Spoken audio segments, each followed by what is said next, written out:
जंग का रुख बदल दिया है। ट्रंप ने बाहर निकलने का रास्ता ढूंढ लिया है।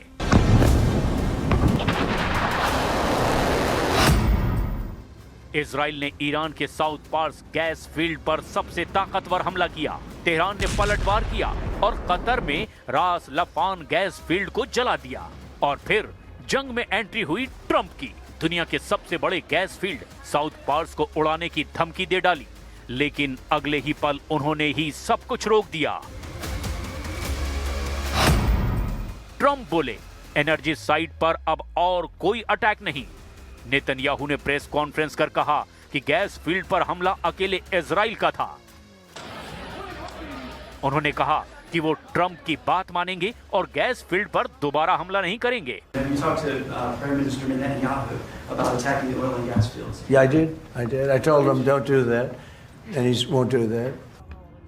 ट्रंप के इस बयान का असर ये हुआ कि जिस कच्चे तेल के दाम $119 प्रति बैरल पहुंच गए थे, वो सीधे $107 प्रति बैरल पर आ गए। तो क्या सुपर पावर जंग में एग्जिट गेट तलाश रहा है, या ये सब एक ट्रंप का नया ट्रिक है? क्योंकि ईरान चुप नहीं है। साउथ पार्स गैस फील्ड पर हुए हमले के बाद ईरान ने इजराइल पर मिसाइलों की बौछार कर दी। तेल अवीव में एयर रेड सायरन बजने लगे और एयर डिफेंस इंटरसेप्टर के धमाकों की आवाज पूरे शहर में गूंजने लगी।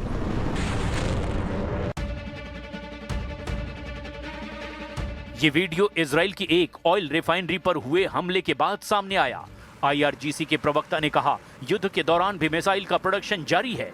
इस साल ईरान का मिसाइल उद्योग उच्च स्तर पर काम कर रहा है और उत्पादन या स्टॉक को लेकर कोई चिंता की बात नहीं है। ईरान के विदेश मंत्री अब्बास अराक्ची ने भी धमकी दी कि अब तक हमने बहुत कम ताकत दिखाई, सिर्फ सब्र दिखाया। अगर फिर इंफ्रा हिट हुआ तो कोई दया माया नहीं, पूरा हमला करेंगे। इजराइल ने ईरान के साउथ पार्स में जिस गैस फील्ड पर हमला किया, वो दुनिया का सबसे बड़ा गैस फील्ड है। इजराइल के हमले के बाद प्रोसेसिंग फैसिलिटी में आग लग गई। इस हमले के बाद ईरान ने जोरदार पलटवार किया। कतर में रास लफान LNG प्लांट, कुवैत का मीना अल अहमादी रिफाइनरी और सऊदी और UAE में तेल ठिकानों को निशाना बनाया। और ईरान के इसी पलटवार के बाद ट्रंप के तेवर में नरमी दिखी। उन्होंने सोशल मीडिया पर इजराइल के हमलों पर सफाई दी। अब सवाल है, क्या तेहरान के पलटवार के बाद ट्रंप बैकफुट पर हैं? क्या वो जंग में एग्जिट ढूंढ रहे हैं? ट्रंप ने हॉर्मुज के लिए 7 देशों से वॉरशिप मांगे। जापान, ऑस्ट्रेलिया, यूरोप ने मना कर दिया। साफ कह दिया, ये हमारी जंग नहीं है। तो क्या इस जंग में ट्रंप अकेले पड़ रहे हैं? अपने कई बयानों में वो कह चुके हैं कि इस जंग का असर इकोनॉमी पर नहीं पड़ेगा और ये जंग जल्द ही खत्म होगी। We don't need much. We don't need anything. I mean, honestly, we don't need anything from Japan or from anyone else, but I think it's appropriate that people step up. Donald Trump, जिनकी छवि आक्रामक फैसलों की रही है, अब सवाल ये है कि क्या सच में वो बैकफुट पर हैं, या जंग में ये उनका कैलकुलेटेड पॉज है? क्या अमेरिका अब किसी सीधे टकराव से बचना चाहता है, या दुश्मन को भ्रम में रखना चाहता है, या फिर घरेलू और वैश्विक दबाव के बीच संतुलन बनाने की कोशिश कर रहा है? और सबसे अहम, क्या अमेरिका धीरे धीरे इस संघर्ष से एग्जिट तलाश रहा है?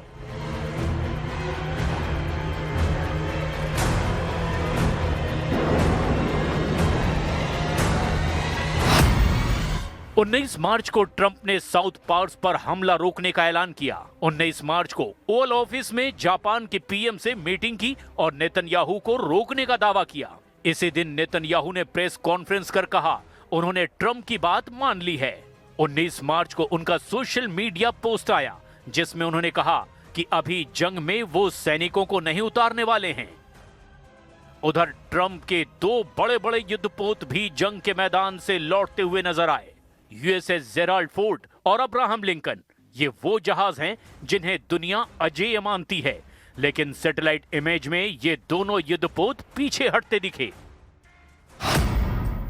USS अब्राहम लिंकन पहले ईरान के तट से सिर्फ 350 किलोमीटर दूर था, ओमान की खाड़ी में, जहां तेहरान के ड्रोन और गन बोट से उसका सामना हुआ और बाद में 1100 किलोमीटर दूर ओमान के सलालाह पोर्ट के पास पहुंच गया। यूएसएस जेराल्ड फोर्ड भी लाल सागर से जेद्दा पोर्ट के पास शिफ्ट हो गया।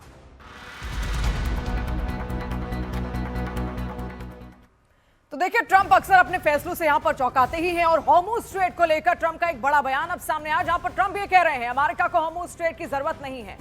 यूरोप, कोरिया, जापान, चीन को हॉर्मुज की जरूरत है। अपनी जरूरत के लिए सभी को सहयोग करना होगा। बार बार ट्रंप इसी बात का जिक्र कर रहे थे कि जो निर्भर हैं हॉर्मुज स्ट्रेट पर वो आए और इस युद्ध को लड़ें, लेकिन तमाम देशों ने मना किया। तमाम देशों ने सिर्फ यही कहा कि बातचीत के जरिए रास्ता निकलना जरूरी है। Well, overall, you know, we don't use the strait. We don't. The United States. We don't need it. Europe needs it. Korea, Japan, China, a lot of other people. So they'll have to get involved a little bit on that one. तो देखिए, इस जंग में सबसे बड़ा सवाल कौन किसके साथ है। अमेरिका ने सहयोग मांगा, लेकिन कई देशों ने दूरी बनाई। तो क्या ये ग्लोबल सपोर्ट की कमी है या देश इस जंग से खुद को बचाना चाहते हैं? अगर सुपर पावर को खुले समर्थन नहीं मिल रहा है तो क्या इससे उसकी रणनीति बदलेगी? ईरान ने दावा किया कि बैलिस्टिक मिसाइल और ड्रोन अटैक ने अमेरिकी युद्धपोत को पीछे हटने पर मजबूर किया। हालांकि अमेरिका ने इन दावों को खारिज कर दिया, लेकिन सवाल अब भी ट्रंप के एग्रेशन और अमेरिका के अटैकिंग तेवर पर है। ट्रंप का टोन बदला। क्या जंग से दूरी बना रहे हैं? साउथ पार्स पर ब्रेक। क्या ये डी-एक्सलेशन का संकेत है? इजराइल को चेतावनी। क्या अमेरिका पीछे हट रहा है? सीधे टकराव से बचना। क्या ट्रंप नया रास्ता चुन रहे हैं? ट्रंप का नो अटैक मैसेज क्या वॉशिंगटन एग्जिट प्लान पर है? एक अहम सवाल यह भी कि क्या ट्रंप की प्राथमिकता जंग से ज्यादा खाड़ी को कंट्रोल करने की है? I want to close these opening remarks with one other fake news, and that is that Israel somehow dragged the U.S. into a conflict with Iran. Does anyone really think that someone can tell President Trump what to do? Netanyahu कह रहे हैं कि Trump को कोई command नहीं कर सकता। तो क्या वाकई अमेरिका अपने फैसले खुद ले रहा है या फिर जमीन पर जो हो रहा है वो बयान से अलग है? क्योंकि जंग में अमेरिका और इजराइल के दो पहलू हैं। एक तरफ इजराइल लगातार हमले कर रहा है, दूसरी तरफ अमेरिका सीधे शामिल होने से बचता दिख रहा है। तो क्या ये कोऑर्डिनेशन है या दूरी? क्या ये संभव है कि इजराइल आगे रहे और अमेरिका पीछे से सपोर्ट करे, या फिर अमेरिका सच में इस जंग की सीमा तय करना चाहता है? अगर ऐसा है तो फिर ट्रंप का नो अटैक मैसेज सिर्फ सलाह था या फिर रेड लाइन? और अगर रेड लाइन थी तो क्या इजराइल उसे मानने को मजबूर हुआ? उधर ईरान मिसाइल हमले जारी रखे हुए है, बयान और सख्त हो रहे हैं, लेकिन सवाल है क्या ईरान पूरी ताकत से जवाब दे रहा है या अभी भी कंट्रोल्ड रिस्पांस दे रहा है? कई रिपोर्ट में दावा किया गया कि ईरान यूएई पर 300 से ज्यादा बैलिस्टिक मिसाइल, 15 क्रूज मिसाइल और 1600 से ज्यादा ड्रोन से अटैक कर चुका है। कतर पर 160 से ज्यादा बैलिस्टिक मिसाइल और 70 से ज्यादा ड्रोन अटैक कर चुका है। कुवैत पर 250 से ज्यादा बैलिस्टिक मिसाइल और 470 से ज्यादा ड्रोन हमले कर चुका है। सऊदी अरब पर 100 से ज्यादा बैलिस्टिक मिसाइल से हमला कर चुका है, जबकि बहरीन पर भी 120 से ज्यादा मिसाइलें और 190 से ज्यादा ड्रोन हमले कर चुका है। इस जंग में सबसे बड़ा सवाल कौन किसके साथ है? अमेरिका ने सहयोग मांगा, लेकिन कई देशों ने दूरी बनाई। तो क्या ये ग्लोबल सपोर्ट की कमी है या देश इस जंग से खुद को बचाना चाहते हैं? अगर सुपर पावर को खुला समर्थन नहीं मिल रहा तो क्या इससे उसकी रणनीति बदलेगी? एक तरफ जमीन पर हमले, दूसरी तरफ मार्केट में गिरावट। तो क्या इकोनॉमी वॉर को कंट्रोल कर रही है? तो क्या इस जंग का रुख बाजार तय कर रहे हैं? क्या ट्रंप वाकई जंग से बाहर निकलना चाहते हैं या वो जंग को अपने हिसाब से कंट्रोल करना चाहते हैं? क्या ये एग्जिट है या री एंट्री से पहले की तैयारी? और सबसे बड़ा सवाल, क्या ये जंग खत्म होने की तरफ है या अभी सिर्फ अपनी दिशा पकड़ रही है?